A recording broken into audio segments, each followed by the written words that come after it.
All right, I see some more heads coming through the door, so I'm going to wait. Listen in to the forum at St. James Church. Today, our Eucharist series continues. Well, find a seat. Welcome, everybody.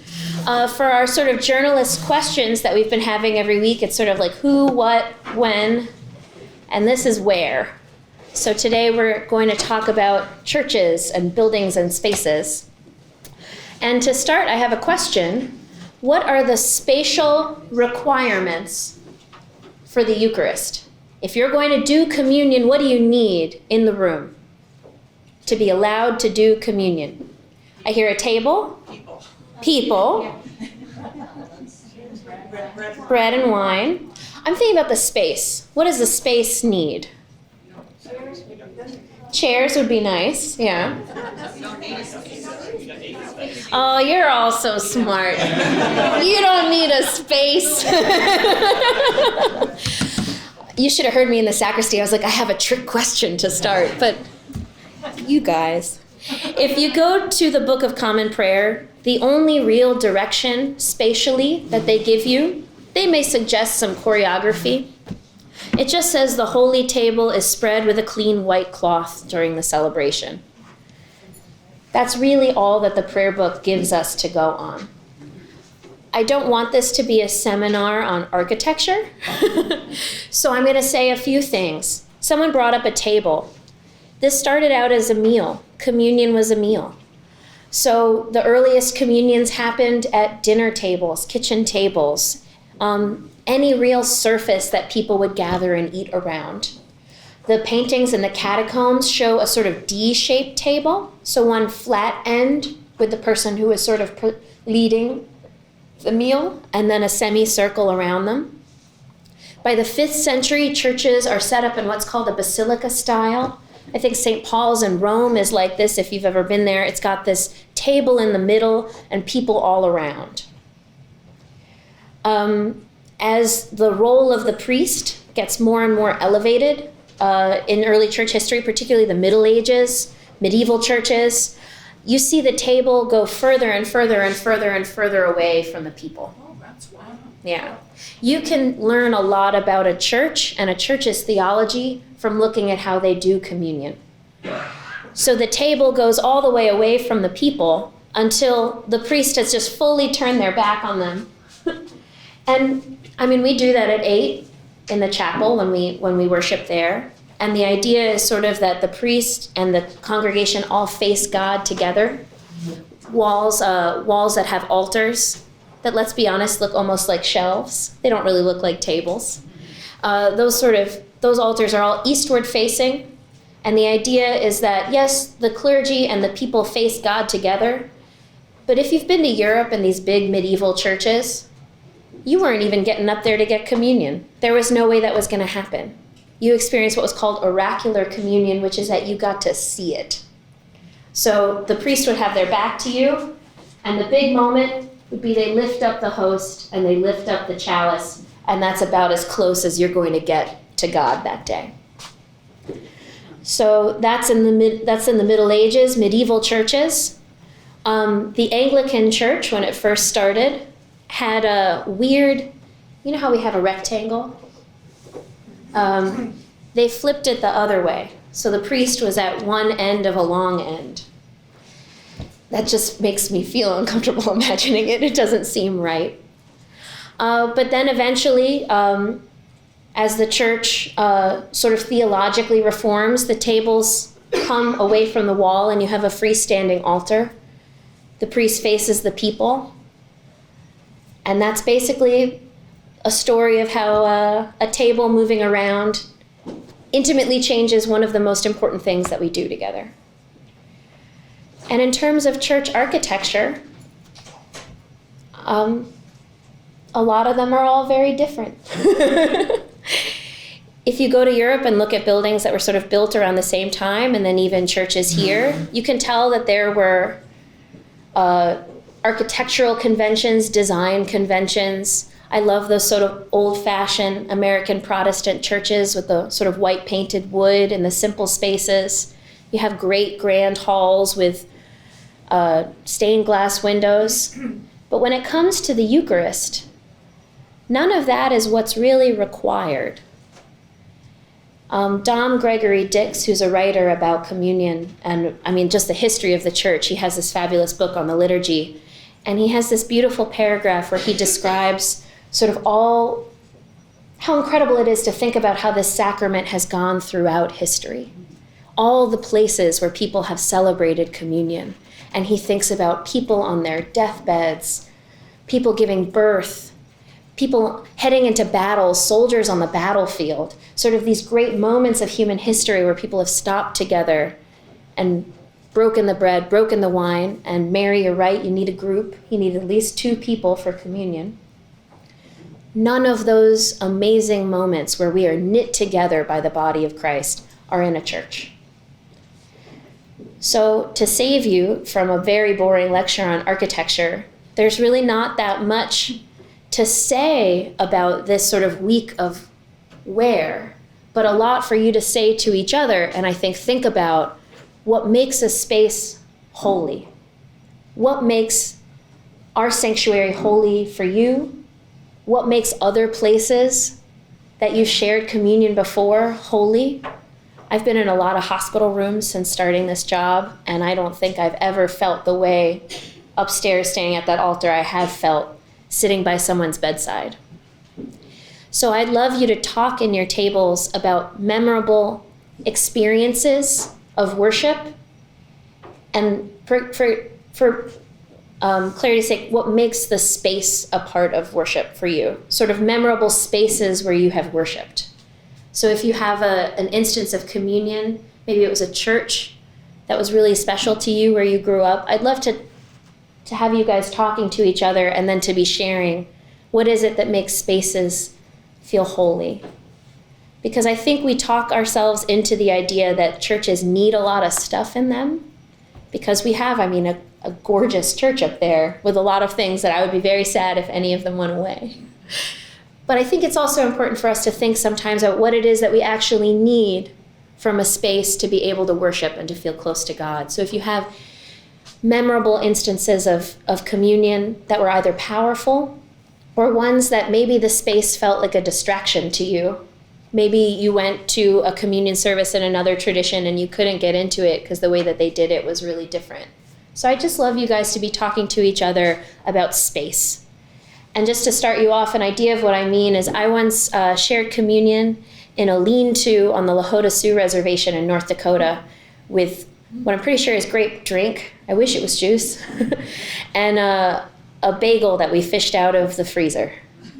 And that is one of the holiest memories of my life. We were in this sort of lean-to looking out on this incredible vista. We just had this really beautiful time together with these Native families for several weeks. We wanted to celebrate with them, and we were in an area where a lot of the things that we would think you need to celebrate, we didn't have. But we did have a clean white cloth, someone's clean white t-shirt, so that went down with the sippy cup and the defrosting bagel. And that is probably one of the most powerful communion experiences I've ever shared. So talk together. You have 10 minutes, 7 minutes. Yes. Oh, yes, we have a question.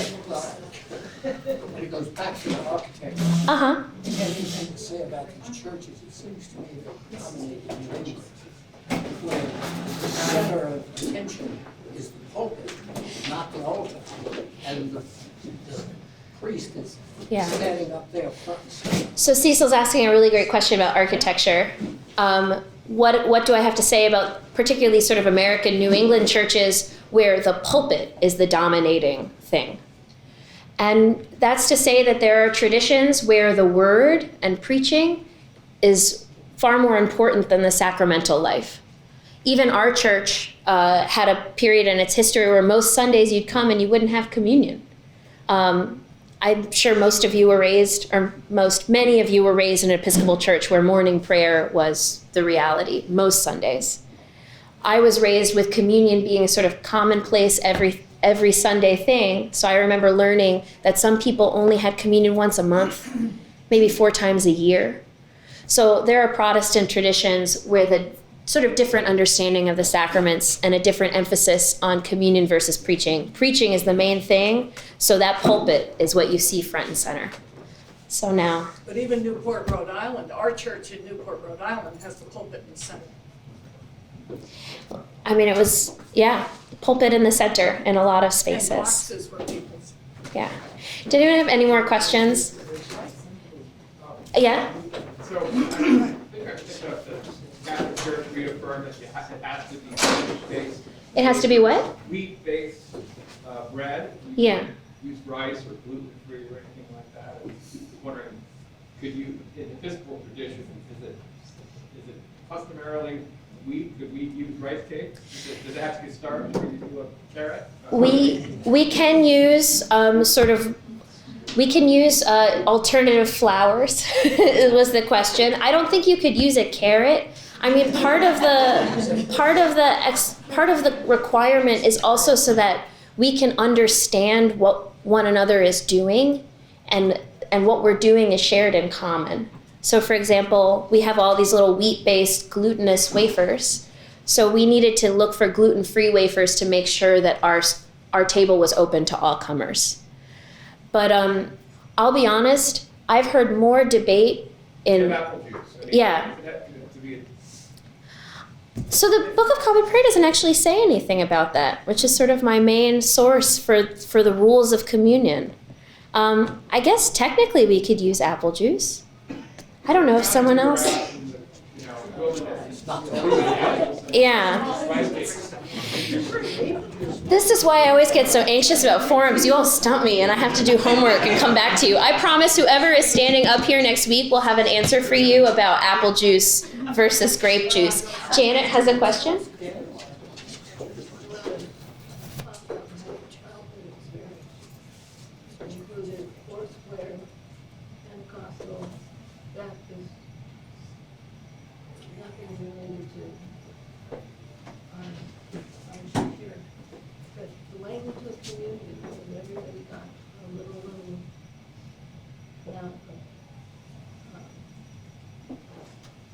Grape juice, but everybody had one and everybody waited until they could eat together on food. So Janet, are you talking about a church where you grew up? She said Baptist. Baptist, yeah.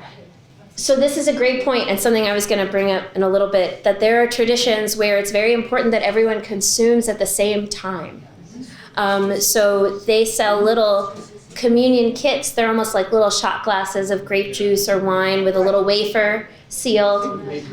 I think of them almost as like creamer packet style, that kind of shape. And the idea is that everybody has received their bread and wine, and then they can all take it together at one moment, which I know for some of us who have been raised in the Episcopal Church, that might seem a little like, oh, really, prepackaged? Like, my priest touches it and breaks it. But how beautiful is it to imagine everybody taking at the same moment, that you are truly knit together through the sacrament in one action, taking God into yourself all together at the same time. That, wow. So unless there are more questions, I'd love to give you a chance to talk about communion experiences spatially that have been important to you.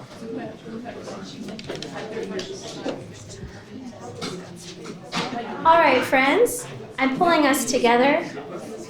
I'm sorry we didn't have as much time to share as we wanted, or as I wanted for you. I talked too much.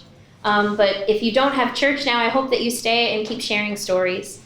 And just to keep answering Campbell's question from earlier, I have heard more debate in sacristies about what is going to leave crumbs in the chalice than what is legal bread products, which bread products are fair to use. So just so you know, we are having a lot of conversation about practicality too, in addition to canon law.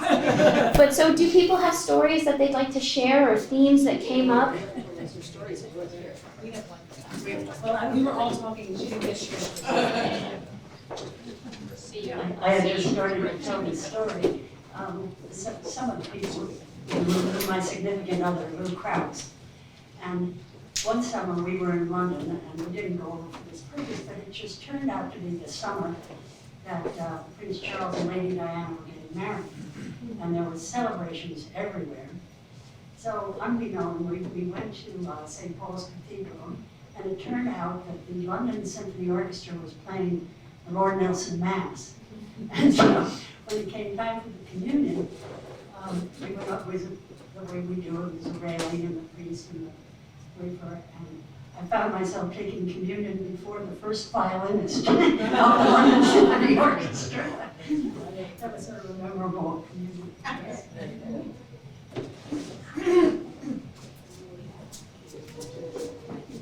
This isn't. Okay. Taking off Bex's description, we went to midnight Christmas Eve services at St. Paul's Cathedral when we were in London once, and ended up, I remember sitting in the choir, but this was before the evolution in Episcopal Church of the peace. Passing the peace was something that hadn't gotten around yet. And I remember there was a very aged priest sitting in the choir stall next to his very aged wife. And when the time came for the peace, which I'd never seen before, and he leaned over and kissed his wife, and I remember that still. That's the first time I'd ever seen it. That's a beautiful story. When I was in my teens, I was away at school, and I had a friend from Rhode Island, and her parents used to host house church. And we would go, if I went to her house for a weekend, we would go and have house church. And having grown up here at St. James, which very traditional, very formal, it was something very, very new and different for me. Sitting on the floor, passing bread,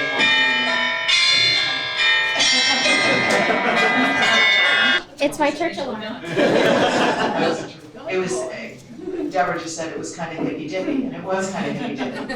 But it made me focus, and it made me think about it. And sometimes I think when we're out of our regular mold, coming and doing it automatically, when we see the clergy in blue jeans or we're in a different space, it actually makes us focus more on what we're doing and how we're doing it.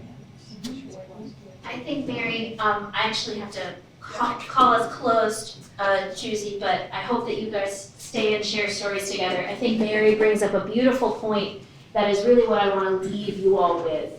So I started with my, I thought, trick question of what do you need in a space to be able to celebrate communion? And the point of that is really that we don't need stained glass windows. So what does it do for us in worship that we have them? We don't need to kneel to receive. What does it do to you that you kneel to receive the bread and wine or stand? We don't need to have the music that we have. So what does it do for you? Receiving the sacrament, that is the whole point. Nothing that we do in church is the point except to hear the word and to receive the body and blood of Christ, so that we do all these other things, that we have this beautiful space that we have. What does it do for you? What does it do to you to be there? What does it do to you to worship in a different space and in a different way than you usually do? What is it that you meet in God, in the beauty that we have? And where does God meet you when you are in a different space and challenged to see him in a different way? So that's my question for you. Please stay and share stories if you'd like. Otherwise, I'll see you upstairs to share communion.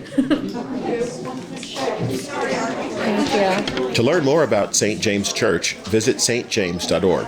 That's stjames.org.